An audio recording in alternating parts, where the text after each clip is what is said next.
बिहार विधानसभा का सेमीफाइनल आज कुछ ही देर में शुरू होगी। 10 सीटों पर हुए विधानसभा उपचुनाव की मतगणना। ये चुनावी नतीजे बीजेपी के लिए खासे अहम है। सियासी गलियारों में आने वाले नतीजों को मोदी लहर के उत्थान और पतन की कसौटी पर आंका जा रहा है। इससे पहले उत्तराखंड में हुए विधानसभा उपचुनाव में बीजेपी को कांग्रेस के हाथों क्लीन स्वीप का सामना करना पड़ा। बीजेपी उपचुनाव की तीनों सीटें हार गई थी।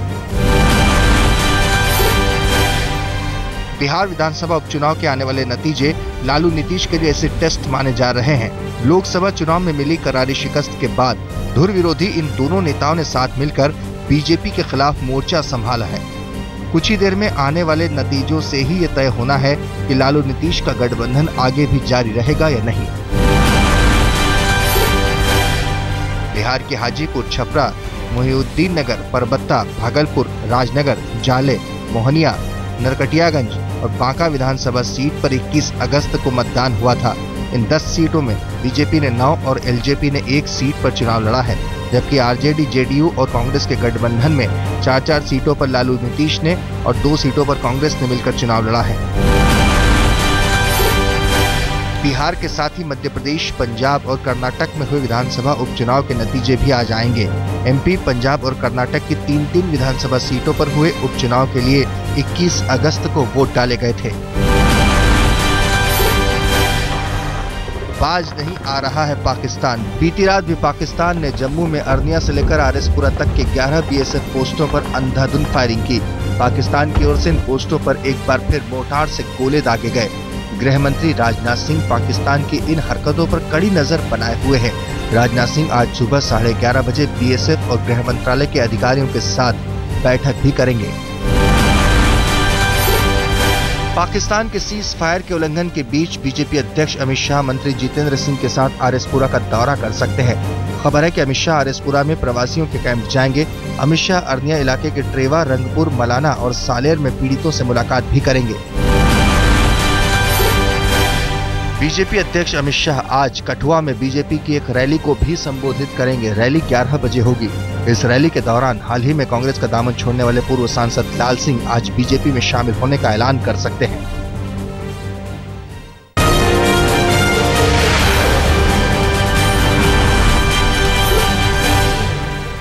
महाराष्ट्र के राज्यपाल पद से इस्तीफा देने के बाद के शंकर नारायणन ने इशारों में केंद्र सरकार पर हमला किया है। उन्होंने कहा कि सब जानते हैं कि मेरे साथ क्या हुआ है। इस बीच कांग्रेस ने भी शंकर नारायणन को टॉर्चर करने का आरोप लगाया है। के शंकर नारायणन का तबादला मिजोरम कर दिया गया था, लेकिन उन्होंने राज्यपाल पद से इस्तीफा दे दिया। फिलहाल गुजरात के राज्यपाल ओपी कोहली को महाराष्ट्र की भी जिम्मेदारी सौंपी गई है। महाराष्ट्र में विधानसभा चुनाव को लेकर सियासत तेज हो गई है। एमएनएस के अध्यक्ष राज ठाकरे ने ऐलान किया है कि उन्होंने खुद विधानसभा चुनाव लड़ने पर अभी फैसला नहीं किया है। राज नागपुर में मीडिया को संबोधित कर रहे थे। उन्होंने कहा कि उनकी पार्टी विदर्भ में 45 से 50 सीटों पर चुनाव लड़ेगी। इस बीच राज ठाकरे ने मांग की है कि चुनाव की तारीखों का ऐलान जल्द से जल्द हो। आज सुप्रीम कोर्ट में जजों की नियुक्ति को लेकर बने नए सिस्टम के खिलाफ दायर याचिका पर सुनवाई हो सकती है। गौरतलब है कि मोदी सरकार ने हाल ही में खत्म हुए संसद के सत्र में जजों की नियुक्ति के नए सिस्टम वाला बिल पास किया है, जो पहले से चले आ रहे कॉलेजियम सिस्टम की जगह लेगा। लेकिन बिल के खिलाफ कई याचिकाएं सुप्रीम कोर्ट में लंबित हैं। सुप्रीम कोर्ट आज उन याचिकाओं पर भी सुनवाई कर सकता है जिसमें यूपीए सरकार के दौरान आवंटित की गई विवादित खदानों को रद्द करने की मांग की गई है। आरोप है कि 194 कोयला खदानों के आवंटन में पिछली यूपीए सरकार ने नियमों की अनदेखी की। जब से कोयला घोटाला सामने आया है, उन 194 कोयला खदानों के आवंटन को रद्द किए जाने की मांग जोरों से उठ रही है। वोटिंग को लेकर हरियाणा के सीएम भूपेंद्र सिंह हुड्डा ने एक बार फिर बीजेपी पर पलटवार किया है। पानीपत की रैली में हरियाणा के सीएम ने कहा उन्हें पता था कि वहां ऐसा कुछ हो सकता है, लेकिन फिर भी मैं पीएम के साथ मंच पर मौजूद रहा। हुड्डा ने कहा कि कैथल में उनका अपमान नहीं बल्कि हरियाणा की जनता का अपमान हुआ और हरियाणा की जनता वोट की चोट से इसका बदला लेगी। बड़ा भारी रोष है हरियाणा के लोगों को इसका, क्योंकि ये भूपेंद्र सिंह हुड्डा का अपमान नहीं है, यह अपमान पूरे हरियाणा का है और हरियाणा कभी अपना अपमान बर्दाश्त नहीं करता है। चुनाव के ऐलान से पहले हरियाणा के मुख्यमंत्री भूपेंद्र सिंह हुड्डा घूम घूम कर बड़े बड़े और लोक लुभावन वादे कर रहे हैं। हरियाणा के सीएम ने पिछड़ी और अनुसूचित जाति के लोगों को कर्ज देने का ऐलान किया। नई घोषणा के मुताबिक 31 मार्च 2013 तक पिछड़ी और अनुसूचित जाति के लोगों के 1.25 लाख तक के सभी कर्ज और ब्याज माफ कर दिए जाएंगे। उन्होंने लंबी अवधि के उन ऋणों पर भी किसानों का आधा ब्याज माफ करने का ऐलान किया जो समय पर इनका भुगतान करेंगे। इसके अलावा पानीपत की रैली में हुड्डा ने वृद्धावस्था पेंशन 1000 रुपए से बढ़ाकर 1500 रुपए करने का ऐलान किया। आज छत्तीसगढ़ के कवर्धा में चल रहे धर्म संसद का आखिरी दिन है। ये धर्म संसद बुलाई गई थी शिरडी के साईं बाबा को लेकर उठे विवाद का निपटारा करने के लिए। शिरडी साईं संस्थान को इसमें शामिल होने का न्योता दिया गया था, लेकिन साईं ट्रस्ट की ओर से कोई शामिल नहीं हुआ। इस बीच धर्म संसद में हिस्सा लेने स्वामी स्वरूपानंद के अलावा कोई भी बड़े साधु संत नहीं पहुंचे।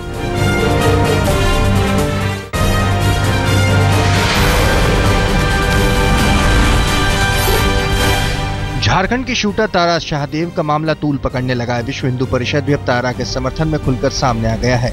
बीएचपी ने आज रांची बंद का आह्वान किया है। तारा शाहदेव ने आरोप लगाया है कि एक मुस्लिम शख्स ने नाम बदलकर उसके साथ शादी की और फिर धर्म परिवर्तन का दबाव डाला। तारा शाहदेव का आरोप है कि जिस शख्स ने रंजीत सिंह बनकर उनसे शादी की थी, असल में वो रकीबुल हसन है।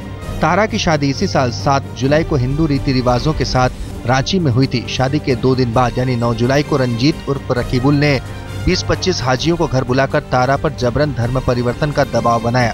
तारा ने इनकार किया तो धमकी दी गई कि बात नहीं मानने पर उसे कुत्ते से कटवाया जाएगा।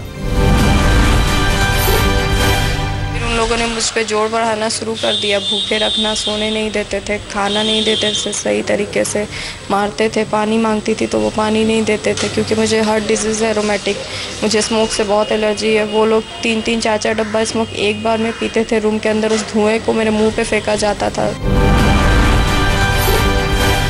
तारा शाहदेव के मुताबिक रंजीत उर्फ रकीबुल हसन के साथ उसकी मुलाकात होटवार स्टेडियम में हुई थी, जहां रंजीत पीली बत्तियों वाली गाड़ियों में आया करता था और अपने रसूख का रौब झाड़ता था। तारा के आरोपों के बाद पुलिस ने केस दर्ज किया है और आरोपी रकीबुल को ढूंढ रही है, लेकिन रंजीत कुमार कोहली उर्फ रकीबुल अपनी मां के साथ फरार है। पुलिस की टीम बना दी गई है, उस व्यक्ति के विरुद्ध कड़ी कार्रवाई की जा रही है। उसके 2 फ्लैट अभी तक हम लोगों को पता चला है, उन दोनों को सील कर दिया गया है पुलिस के द्वारा। उसका सर्च किया जाएगा मजिस्ट्रेट की उपस्थिति में। हम लोग पता लगाएंगे और इसमें इस आदमी एक्यूज्ड है और इनके विरुद्ध में कड़ी से कड़ी धाराओं में और कड़ी कार्रवाई की जाएगी। बिहार के समस्तीपुर में बागमती का कहर अब भी जारी है। 22 गांव बाढ़ में डूबे हैं।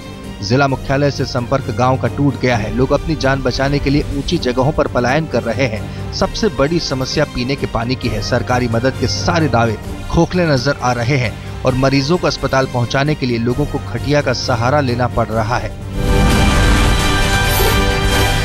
पुलिस की चूक के चलते हूजी का कुख्यात आतंकी नईम अब्दुल शेख फरार हो गया है। कोलकाता की दमदम सेंट्रल जेल में बंद नईम शेख को कोलकाता पुलिस पेशी के लिए मुंबई लेकर जा रही थी, लेकिन नईम शेख रायगढ़ के पास पुलिस को चकमा देकर ट्रेन से फरार हो गया। आतंकी नईम अब्दुल शेख मुंबई और हैदराबाद ब्लास्ट में आरोपी है।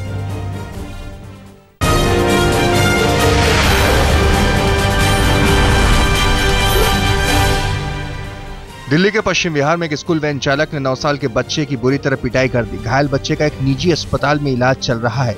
शिकायत के बाद आरोपी कैब चालक को पुलिस ने हिरासत में लिया, लेकिन मौका पाकर आरोपी वहां से भाग निकला।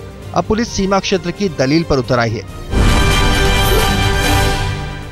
दिल्ली के रानीबाग में 2 गुटों में हुई गैंगवार में 3 बदमाश घायल हो गए। सूत्रों के मुताबिक गैंगवार नीतू दबोनिया और नीरज गैंग के बीच हुई गोलीबारी में घायल तीनों बदमाशों की हालत नाजुक बनी हुई है। पुलिस मामले की जांच कर रही है। दिल्ली के बाबरपुर में चोरों ने घर का ताला तोड़कर लाखों के माल पर हाथ साफ कर दिया। चोरों ने वारदात को अंजाम देने से पहले आसपास के घरों को बाहर से बंद कर दिया था। चोर घर में रखी शराब पीकर लाखों की नकदी, जवाहरात और अन्य कीमती सामान को अपने साथ समेट ले गए। पुलिस चोरों की तलाश में जुटी हुई है। दिल्ली के गफ्फार मार्केट में दिन दहाड़े चोरी का मामला सामने आया है। जानकारी के मुताबिक डिजाइनर कपड़ों के शोरूम में एक व्यक्ति 4 महिलाओं के साथ ग्राहक बनकर गया। मौका पाते ही उन्होंने कीमती कपड़ों पर हाथ साफ कर दिया। पुलिस सीसीटीवी फुटेज की मदद से आरोपियों को तलाश रही है।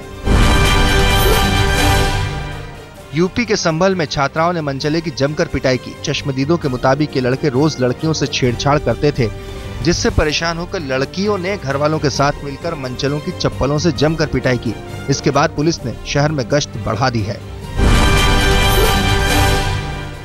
यूपी के मुरादाबाद में छात्राओं ने छेड़छाड़ से तंग आकर गुलाबी गैंग बनाया।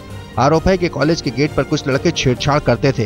पुलिस शिकायत करने पर भी कोई कार्रवाई नहीं करती थी। फिर छात्राओं ने बदमाशों की छेड़छाड़ से निजात पाने के लिए अपनी गैंग बना ली। ये जहाँ तहाँ अगर कोई लड़का छेड़ता है या लड़के छेड़ते हैं, जैसे सुनसान चौराहा होता है या सुनसान जगह होती है, तो जो लड़कियाँ इसकी शिकार होती हैं वो लड़के इनको बताती हैं और ये बच्चे वहाँ पहुँचते हैं। मुंबई के गोरेगांव स्टेशन के पास एक लड़की घायल हालत में रेलवे ट्रैक पर मिली। जानकारी के मुताबिक लुटेरों ने चलती ट्रेन से लड़की का मोबाइल छीनने की कोशिश की थी, जिसकी वजह से लड़की नीचे गिर पड़ी। पुलिस लुटेरों की तलाश कर रही है।